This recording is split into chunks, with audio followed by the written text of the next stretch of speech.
وَيَسْأَلُونَكَ عَنِ الْمَحِيضِ قُلْ هُوَ عَذًى فَاعْتَزِلُوا النِّسَاءَ فِي الْمَحِيضِ وَلَا تَقْرَبُوهُنَّ حَتَّى يَطْهُرْنَ۔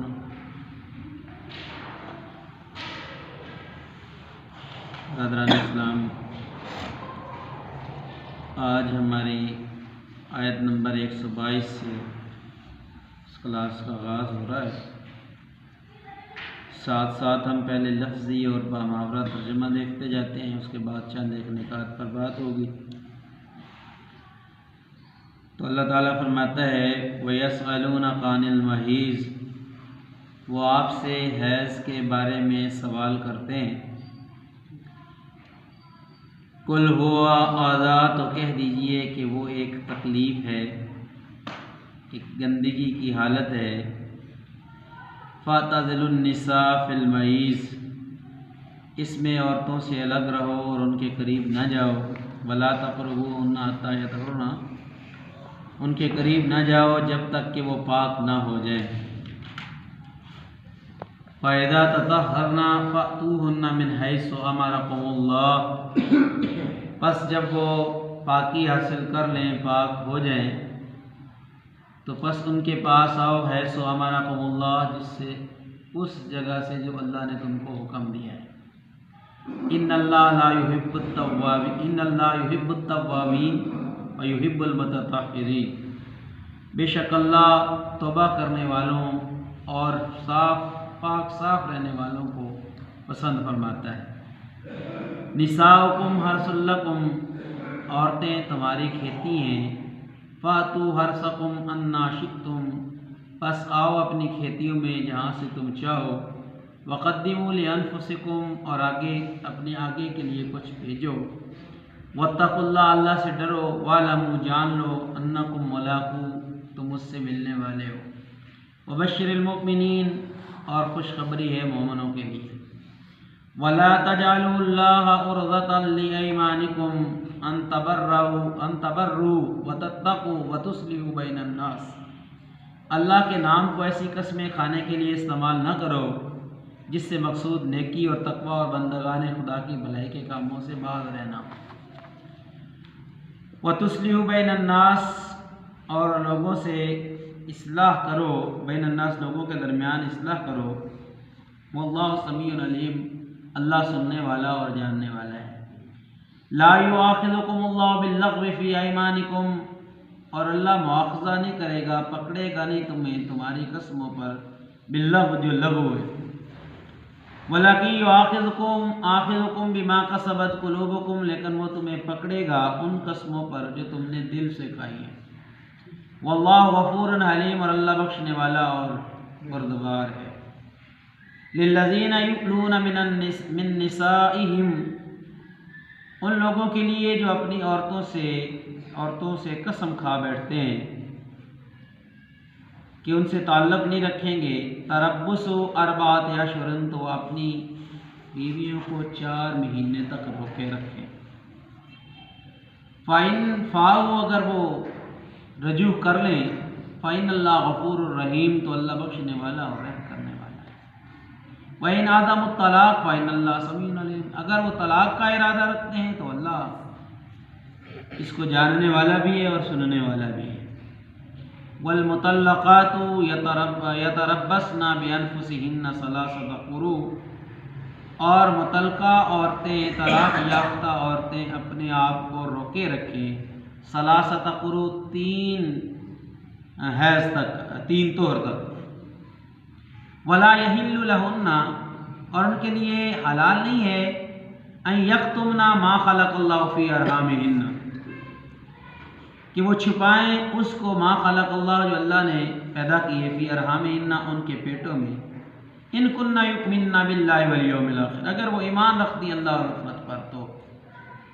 وبعولتہن احق بردہن فی ذالک، اور ان کے شوہر زیادہ حق رکھتے ہیں انہیں لوٹانے کا، فی بردہن فی ذالک، اگر وہ حاملہ ہے تو اس میں مرد اپنی بیویوں کو لوٹانے کا، رجوع کرنے کا زیادہ حق رکھتے ہیں۔ ان ارادوا اصلاحا، اگر وہ اصلاح چاہتے ہیں تو۔ اگر وہ اصلاح کے حوالے سے جو ہے رجوع کرنا چاہتے ہیں تو وہ حقدار ہیں۔ وَلَهُنَّ مِثْلُ الَّذِي عَلَيْهِنَّ بِالْمَعْرُوفِ، اور ان کے لیے معروف طریقے پر ویسے ہی حقوق ہیں جیسے مردوں کے۔ وَلِلرِّجَالِ عَلَيْهِنَّ دَرَجَةٌ، اور مردوں کو عورتوں پہ ایک درجہ زیادہ ہے۔ وَاللَّهُ عَزِيزٌ حَكِيمٌ، اللہ زبردست اور حکمت والا ہے۔ تو حضرات گرامی کا یہ آج کی آیات کا ترجمہ تھا۔ ان میں عورتوں کے چونکہ زیادہ تر مسائل ہیں اور اشارتاً کنایتاً ان کے جو ہے وہ الفاظ میں بیان کروں گا، کیونکہ یہ ایسے مسائل ہیں کہ ان کو تھوڑا سا جو ہے پورے اعتدال کے ساتھ اور پوری جو ہے وہ ذمہ داری سے بولنا پڑتا ہے ان مسائل پر۔ لیکن ایک بات ذہن میں رکھیں کہ اسلام ایک کامل اور جامع دین ہے، اور اس میں اللہ تبارک تعالیٰ نے مکمل رہنمائی، مکمل ہدایت، مکمل احکام انسان کی زندگی بسر کرنے کے کو بیان فرمایا۔ معاشرتی احکام ہیں یا معاشی ہیں، آئلی معاملات ہیں یا کوئی دیگر معاملات، تو اللہ تبارک تعالیٰ نے کسی بھی معاملے کو پوشیدہ نہیں رکھا بلکہ کھول کھول کر بیان فرمایا۔ اللہ فرماتا ہے کہ وہ مچھلیوں سے بھی حقیر چیز کی مثال بیان کرنے سے نہیں شرماتا۔ اس لیے پہلی بات یہ ہے کہ ان مسائل کو سمجھنے کے لیے شرمساری تو بالکل ہونی نہیں چاہیے۔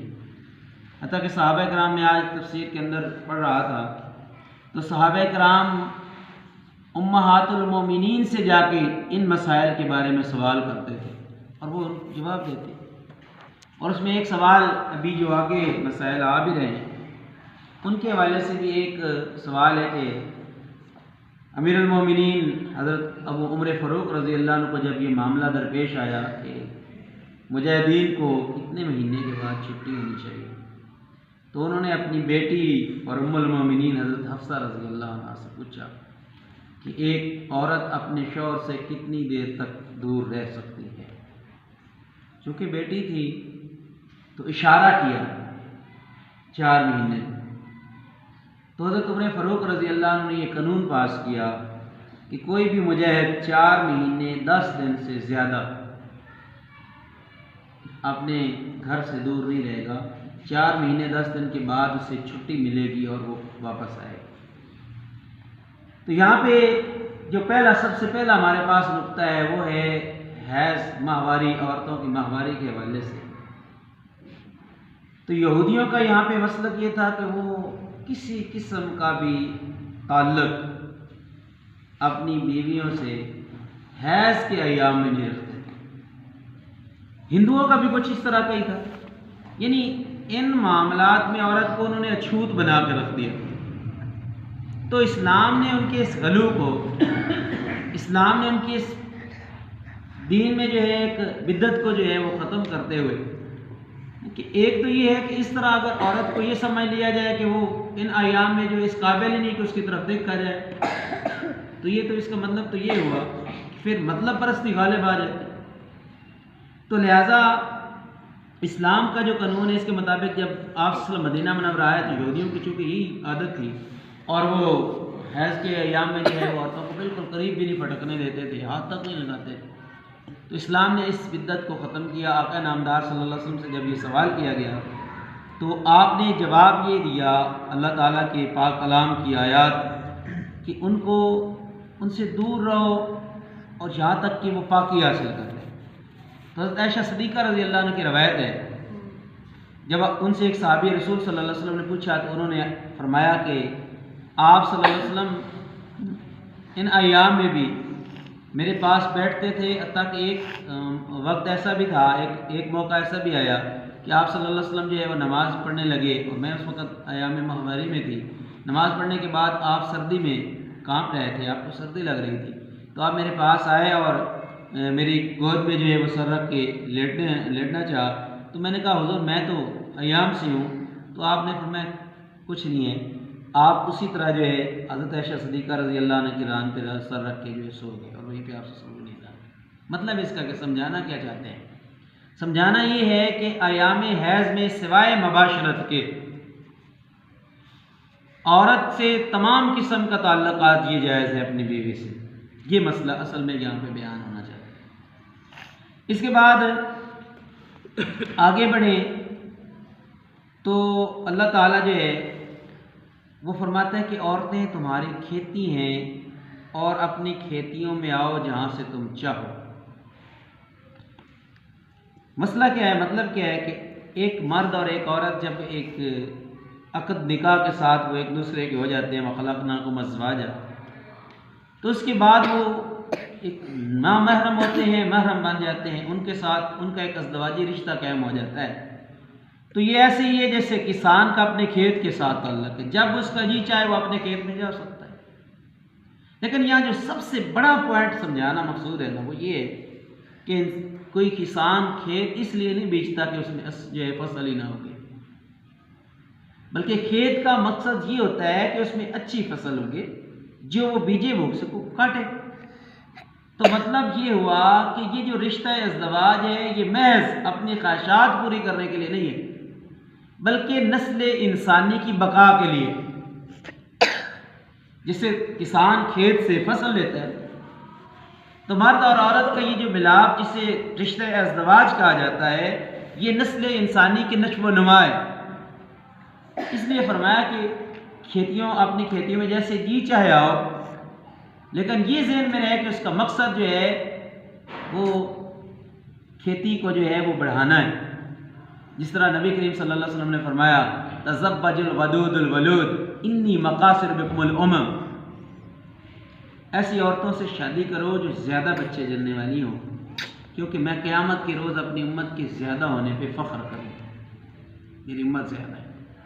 اور ساتھ میں اللہ پھر فرماتا ہے وَقَدِّمُوا لِأَنفُسِكُمْ، اپنے آگے کے لیے بھی کچھ بھیجو، جہاں تم نے ہمیشہ رہنا ہے. یعنی عورتوں کے ساتھ جو معاملات ہے، کھیت کے ساتھ جو کسان کا معاملہ ہوتا ہے، اگر وہ محنت کرتا ہے تو اس کی محنت کو سے پھل ملتا ہے، فصل کاشت ہو کے اس کے گھر میں آتی ہے. اگر وہ محنت نہیں کرتا اور بیج پھینکنے کے بعد اس کو اس کے حال پہ چھوڑ دیتا ہے، پھر نتیجہ کیا نکلتا ہے؟ مطلب اس کا کہ وہ پھر اپنی فصل کے حقوق ادا نہیں کرتا. چاہتا بھی ہے کہ اس سے فصل لے لیکن اس فصل کے حقوق بھی ادا نہیں کرتا. تو ایسی صورت میں یہ سوچ لیں کہ اللہ کے حضور اس کا جواب دینا پڑے. آگے بڑھیں تو اللہ تعالیٰ فرماتا ہے وَلَا تَجْعَلُوا اللَّهَ عُرْضَةً لِأَيْمَانِكُمْ، اور اللہ کی قسموں کو استعمال نہ کرو اللہ کے نام کی قسموں. أَن تَبَرُّوا وَتَتَّقُوا وَتُصْلِحُوا بَيْنَ النَّاسِ، یہ کہ تم نیکی، تقوی اور بندگان خدا کی بھلائی کے کاموں سے رک جاؤ. یعنی اس کام کے لیے قسم نہ کھاؤ اللہ کی کہ میں کسی غریب کی مدد نہیں کروں گا، میں کسی یتیم کے سر پہ ہاتھ نہیں رکھوں گا. اور شاید اگر دیکھا جائے تو اس میں ایک اشارہ ہمیں جو ہے وہ آگے چل کے صورت جو ہے وہ آزاد کے اندر بھی جہاں غالباً جو ہے واقعہ بیان ہوا ہے، واقعہ افق، وہ صورت میرے صحیح طرح ذہن میں نہیں ہے کہ کون سی صورت عذاب کے اندر ہی ہوا ہے یا کون سی صورت کے اندر ہوا ہے. تو اس میں کیا ہے کہ اس میں بھی یہ اشارہ کیا گیا جب ابو بکر صدیق رضی اللہ عنہ نے اپنے ایک رشتہ دار کی کفالت کی قسم کھا لی تھی کہ میں اس کی کفالت نہیں کروں گا، تو اس وقت بھی اللہ تعالیٰ نے یہ فرمایا کہ ایسے لوگ جو قسم کھا لیتے ہیں کہ وہ اپنے جو ہے وہ نیکی اور بھلائی کے کاموں میں ہاتھ نہیں لگائیں گے، تو انہیں اللہ حکم دیتا ہے کہ وہ اس سے باز نہ آئیں، وہ کام جاری رکھیں، بھلائی کا کام جاری رکھیں، نیکی کا کام جاری رکھیں. اب یہاں پہ بھی یہی بات کی جا رہی کہ ایسی باتوں کے لیے قسم نہ کھاؤ کہ بھلائی کے کام نہیں کروں گا. اگر مثال کے طور پہ ایک مثال سے سمجھاتا ہوں، ہم نے کسی کے اوپر احسان کیا اور احسان کا بدلہ اس نے دیا ہے احسان فراموشی، اس کا وہ ہمارا، کیونکہ نبی حضرت علی رضی اللہ عنہ کا فرمان علی شان بھی ہے کہ جب آپ کسی شریف انسان پہ احسان کرو گے نا وہ آپ کا غلام بن جائے، اور آپ کسی کمینے انسان پہ احسان کرو گے تو وہی آپ کا دشمن ہوگا. اور ایک مقام پہ حضرت علی رضی اللہ عنہ کا فرمان یہ بھی ہے کہ جس پر احسان کرو اس کے شر سے بھی محفوظ رہو. تو گویا کہ کوئی اگر ہمارے ساتھ ایسا کرتا ہے تو ہم عمومی طور پہ غصے میں آ کے کہہ دیتے ہیں کہ اللہ کی قسم آج کے بعد تو میں ایسے لوگوں کی بالکل نہیں مدد کروں گا، ایسے لوگوں پہ احسان نہیں کروں گا. تو یہاں پہ یہ بات بنا گئی ہے کہ ایسا کام نہیں. ایسے کاموں کے لیے قسمیں نہ کھاؤ۔ آگے پھر فرمایا لا یؤاخذکم اللہ باللغو فی ایمانکم، اللہ تمہاری لغو قسموں پہ تمہیں نہیں پکڑے گا، لیکن اگر تم دل سے قسم کھاؤ گے تو اس پہ پکڑ ہوگی۔ اب یہاں پہ دیکھیں قسم کی 3 اقسام ہیں۔ ایک ہے یمین لغو،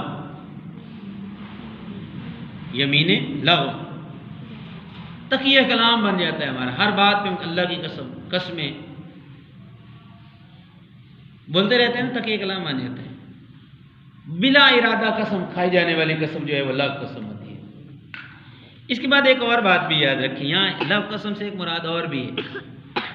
ہمارے ہاں عمومی طور پہ قسم کے حوالے سے بعض دفعہ ماں کی قسم، باپ کی قسم، مسجد کی قسم، مینار کی قسم، فلاں کی قسم، لوگ اس طرح کی قسمیں کھاتے رہتے ہیں۔ لیکن یاد رکھیں کہ قسم اللہ تعالیٰ کی ذات کے علاوہ کسی اور کے نام کے ساتھ قسم کھانا جائز نہیں۔ اللہ کے نام کے علاوہ کسی اور کی قسم کھانا، اگر آپ احادیث اور قرآن کے الفاظ میں جہاں پہ آپ کو قسم کے حوالے سے بات ملے گی تو قسم کے جو الفاظ ہیں تاللہ، باللہ، واللہ، یہ الفاظ ملتے ہیں، یعنی اللہ کے نام کی پر قسم کھائی جائے۔ لیکن قسم کھانے میں یہ چیز لازمی ہو کہ ایک تو ایسی قسم جو لغو ہو اس پہ کوئی پکڑ نہیں ہے، اور لیکن یہ تقیہ کلام بنانا نہیں چاہیے، معیار نہیں ہے۔ دوسری ہے جی یمین غموس، کہ آپ نے کسی ایسے معاملے پہ قسم کھائی ہے جو بنتی نہیں ہے، اس معاملے پہ قسم کھانا بنتا نہیں تھا، اور وہ قسم ایسی بھی نہیں، اس پہ کوئی پکڑ بھی نہیں ہے۔ یہ دونوں قسمیں ایسی قسمیں ہیں کہ جن پہ کفارہ بھی نہیں ہے، البتہ جو یمین غموس ہے اس کا گناہ ہے، یمین غموس کا گناہ ہے لیکن کفارہ نہیں۔ اور تیسرے نمبر پہ ہے یمین منعقدہ، ایسی قسم جو آپ پورے ارادے کے ساتھ پوری جو ہے وثوق اور گواہوں کی موجودگی میں اور یا گواہوں کی غیر موجودگی میں وہ قسم کھاتے ہیں، لیکن اس قسم پہ گناہ بھی ہوتا ہے اور کفارہ بھی ہوتا ہے۔ یہاں یہ بات بیان کرنے کا مقصد کیا ہے؟ اگلی جو آیات آ رہی ہیں نا وہ اسی ٹاپک پہ، اسی موضوع پہ آ رہی ہیں۔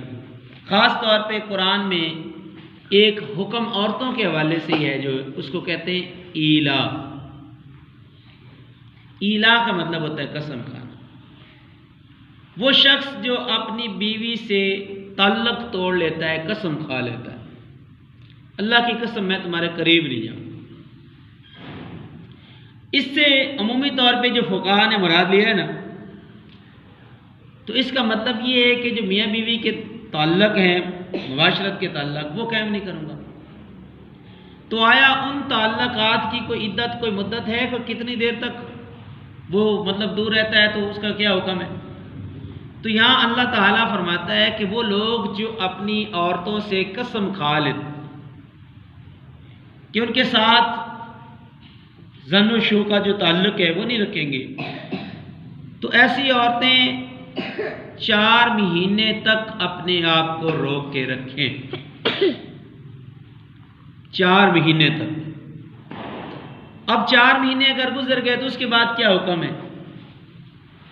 اس میں پہلا مسلک یہ ہے کہ اگر 4 مہینے گزر گئے تو اس عورت کو خود بخود طلاق ہو جائے گی، اور وہ طلاق پہلے مسلک کے نزدیک ہوگی طلاق بائن۔ کیا ہوگی؟ طلاق بائن کا مطلب یہ ہوتا ہے کہ اس میں شوہر کو رجوع کا حق نہیں ہوتا، اسے نکاح کرنا پڑتا ہے دوبارہ۔ یہ پہلا مسلک ہے۔ دوسرا مسلک جو ہے وہ ہے کہ طلاق رجی ہوگی۔ رجی کا مطلب یہ ہوتا ہے کہ دوران عدت اگر شوہر اپنی بیوی سے وہ تعلق جو میاں بیوی کا ہوتا ہے اس میں سے کوئی ایسی اشارہ دیتا ہے، کوئی ایسی جو ہے اس کی حرکت ہوتی ہے، تو وہ عدت جو ہے وہ خود بخود ختم ہو جائے گی، عورت اس کے نکاح کے اندر اسی طرح موجود ہے، اسے دوبارہ نکاح کرنے کی ضرورت نہیں۔ تیسرا مسلک جو ہے وہ یہ ہے کہ ایسی عورت جو ہے وہ عدالت کا رخ کرے گی، اور قاضی عدالت جو ہے وہ شوہر کو بلائے گا اور اس سے پوچھے گا کہ تمہارا مقصد کیا تھا، 4 مہینے گزر چکے ہیں، یا اب اس عورت کو چھوڑ دو یا پھر اس کے رجوع کرو، یا چھوڑ دو یا رجوع کرو۔ یہ جو 3 مسالک ہیں، دیکھیں اس میں حسن کتنا ہے کہ ایک وقت ایسا تھا جب عورت کو بالکل جو ہے کوئی حقوق حاصل نہیں تھے۔ ایک اگر شوہر جو ہے اس سے تعلق توڑ لیتا ہے تو وہ ساری زندگی بن کے اسی کی رہے گی۔ اب اگر اس نے کہیں اور نکاح کرنے کا یا شادی کرنے کا سوچا ہے تو فوراً یہ اٹھتا ہے، کہتا ہے کہ نہیں تم آگے نہیں کر سکتے، تم تو میرا نہیں کام ہے۔ اسلام نے کہا نہیں، ایسے عورتوں کو تم باندھ کے نہیں رکھ سکتے۔ 4 مہینے تک اسلام میں یہ ہے کہ ویٹ کیا جائے، اگر تو تعلق برقرار ہو جاتا ہے، گھروں کے اندر 100 بگاڑ ہوتے ہیں، میاں بیوی کے درمیان میں 100 جھگڑا ہو سکتا ہے، اگر تو تعلق درست ہو گیا تو ٹھیک، نہیں ہوا تو اس کا وہ اپنے راستے، یہ اپنے راستے، عدت کے بعد یہ جہاں پہ مرضی شادی کر سکتی ہے، اس کو کوئی نہیں روک سکتا۔ تو یہ یہاں پہ جو ہے اس موضوع کو بیان کیا گیا۔ اس کے بعد اگلا حکم ہے وَالْمُطَلَّقَاتُ يَتَرَبَّصْنَ بِأَنفُسِهِنَّ 3 قُرُوء، اور ایسی عورتیں جن کو شوہر طلاق دے دیں، ایسی عورتیں جن کو شوہر طلاق دے دیں وہ 3 مہینے تک، 3 قُرُوء کا لفظ استعمال ہوا ہے، اس میں علماء کرام کا اختلاف ہے، اور اس میں بہت لمبی چوڑی ایک بحث ہے جو یہاں پہ وقت نہیں ہے کہ اس بحث کو کیا جائے۔ بس تھوڑا سا بتا دیتا ہوں کہ ایک مسلک کے مطابق اس سے مراد حیض ہے، 3 حیض تک عورت اپنے آپ کو روکے رکھے گی۔ ایک مسلک یہ ہے کہ تیسرے حیض کے ساتھ ہی اس کی عدت ختم، اور اب یہ اس کے نکاح سے بالکل نکل گئی، اب نہ یہ اس سے رجوع کر سکتا ہے، نہ اس سے جو ہے وہ نکاح کر سکتا ہے۔ اس صورت میں کر سکتا ہے جب اس نے طلاق حسن دی ہو، لیکن اگر اس نے طلاق بائن دے دی ہے، 3 طلاقیں اکٹھی دے دی ہیں، تو پھر اس کے بعد نکاح کی بھی صورت یا گنجائش باقی نہیں رہتی۔ دوسرا مسلک کے نزدیک یہ ہے، وہ احناف کا مسلک ہے کہ 3 قُرُوء سے مراد ہے 3 طہر۔ عورت جب تیسرے حیض سے جو ہے وہ پاکی حاصل کرنے کے بعد وہ پاک ہو جائے گی تو اس کے بعد اس کی عدت ختم ہوگی۔ اور جو پہلا مسئلہ تھا وہ میں نے آپ کو بتایا کہ اس میں دوران حیض ہی اس کی عدت جو ہے، جو ہی حیض آئے گا اس کی عدت ختم ہو جائے گی، اور دوسرے مسلک میں عدت اس وقت ختم ہوگی جب وہ پاکی حاصل کر لے گی۔ اب ایک اور بات یہاں پہ سمجھیں، ہمارے یہاں عمومی طور پہ کیا ہوتا ہے، جب جس گھر کے اندر لڑائی ہوتی ہے، عورت جو ہے وہ پہلے طلاق سے 10 مہینے 2 مہینے 4 مہینے پہلے جو ہے وہ شوہر کا گھر چھوڑ کے جا چکی ہوتی ہے۔ شرعی لحاظ سے یہ بھی جو ہے طریقہ غلط ہے۔ وہ 3 مہینے جو عدت کے ہیں اس کی ساری ذمہ داری جو عورت کی ہے وہ شوہر کے ذمے ہے۔ 3 مہینے کی جو عدت کا نفقہ ہے، خرچہ ہے، وہ اس کے ذمے ہے شوہر کے، اور شریعت کے مطابق 3 مہینے جو عدت کے ہیں وہ شوہر کے گھر میں رہے۔ فائدہ کیا ہے اس کا؟ ہو سکتا ہے کسی بھی لمحے کسی بھی پل ایک دوسرے کے دل میں کوئی نرمی پیدا ہو، رجوع کی کوئی صورتحال پیدا ہو جائے اور یہ تعلق ٹوٹنے سے بچ جائے، اس لیے اسلام یہ کہتا ہے۔ اب اگلی بات یہ ہے، اگلا حکم یہ ہے کہ کسی عورت کے لیے یہ حلال نہیں ہے کہ وہ چھپائے جو اللہ تعالیٰ نے اس کے بطن میں پیدا کیا ہے۔ اب یہ اگر یہاں پہ حکم یہ ہے کہ اگر کوئی حاملہ عورت ہے اور حمل ظاہر ہونے کی جو عدت ہے نا، مدت ہے، وہ تقریباً 4 مہینے حدیث کی روح سے، یعنی 4 مہینے کے اندر اندر جو ہے نا وہ پتہ چل جاتا ہے کہ یہ بچے کی جو شکل ہے ماں کے پیٹ کے اندر وہ واضح ہو جاتی ہے۔ اگر ایسی صورت پیدا ہو، ویسے تو آج کل تو ویسے پہلے بھی پتہ چل جاتا ہے، ایسی صورت حال اگر پہلے پتہ چلے تو اس کا مطلب یہ ہوتا ہے کہ اس عورت کو یا اس کے گھر والوں کو پتہ ہوتا ہے، لیکن 4 مہینے تک واضح ہو جاتا ہے اور لوگوں کو بھی پتہ چل جاتا ہے کہ یہ حاملہ ہے، بطن سے بھی پتہ چل جاتا ہے۔ تو ایسی صورت میں کیا حکم ہے عورت کے لیے؟ اس کے لیے حلال نہیں ہے کہ وہ اس کو چھپائے، اس کو چھپانا حلال۔ اگر حاملہ ہے تو پھر 3 مہینے عدت والی بات بھی ختم ہو جاتی ہے، پھر اس کی عدت بدل جاتی ہے وضع حمل تک۔ وضع حمل تک اگر شوہر اس کا رجوع کر لیتا ہے تو پھر بھی ان کا تعلق جو ہے وہ برقرار رہے اور یہ میاں بیوی رہے۔ دیکھیں یہاں پہ کتنی پاکیزگی ہے کہ بندہ ویسے جتنا مرضی سخت ہو اور کتنے مرضی معاملات خراب ہوں، لیکن اولاد ایک ایسی چیز ہے کہ اللہ تعالیٰ نے اس کی محبت ماں باپ کے دل کے اندر اتنی ڈال دی ہوتی ہے، جب شوہر کو پتہ ہوتا ہے۔ عمومی طور پہ گھروں میں طلاقیں ہوتی اس لیے کہ جی اس سے اولاد نہیں پیدا ہوتی۔ اب وہی اگر اولاد کی خوشخبری مل جائے تو یہ تعلق ٹوٹنے سے بچ جاتا ہے۔ اس لیے یہاں حکم دیا گیا کہ اگر ایسا ہو تو عورتوں کو چاہیے کہ وہ زہر کریں اگر وہ اللہ اور آخرت پر ایمان رکھتی ہیں۔ پھر اس کے بعد فرمایا کہ مردوں کو عورتوں پہ 1 درجہ زیادہ ہے۔ اس کا بہت سارے مفہوم عمومی طور پہ علماء کرام دیگر لوگ خاص طور پہ جو کم علمی کی وجہ سے اس سے جو ہے بہت سارے مسائل نکلتے ہیں کہ عورتوں پہ 1 درجہ کا زیادہ ہے، اور بعض اس پہ عورتیں جو خاص طور پہ خواتین کا اختلاف بھی ہوتا ہے کہ دونوں اکول ہیں، کسی کو کسی پر کوئی برتری نہیں۔ ایک طرف اللہ فرماتا ہے کہ تم سے جو ہے میں نے تمہیں ایک مرد اور ایک عورت سے پیدا کیا، دوسری طرف مردوں کو 1 درجہ زیادہ ہے اور عورتوں کو 1 درجہ کم ہے۔ تو یہ فطرت کو بیان کیا گیا ہے کہ فطری طور پہ عورتوں کی توانائی، طاقت، قوت، صلاحیت، استعداد وہ نہیں ہوتی جو مردوں کی ہوتی ہے۔ جس طرح مرد حضرات جو ہے وہ مشکلات کو فیس کر سکتے ہیں، عورت کے اندر وہ قوت اور طاقت نہیں ہے۔ دوسرے نمبر پہ جو مشکل اور سخت کٹھن کام مزدوری کے مرد کر سکتے ہیں وہ عورت نہیں کر سکتی۔ اس لیے بلا شبہ اللہ تعالیٰ نے یہاں پہ یہ واضح بات فرما دی ہے کہ عورتوں کو بے شمار حقوق ہے، لیکن مردوں کا 1 درجہ ان پہ زیادہ اسی لیے ہے کہ اللہ تعالیٰ نے عقل و فہم کے لحاظ سے ان کے اندر زیادہ قوت۔ اگر گواہی کی بات بھی کرے تو 1 مرد اور 2 عورتیں ہوتی ہیں، وہاں پہ اسلام نے یہ صورتحال برقرار رکھی کہ مردوں کو 1 درجہ عورتوں پہ زیادہ ہے۔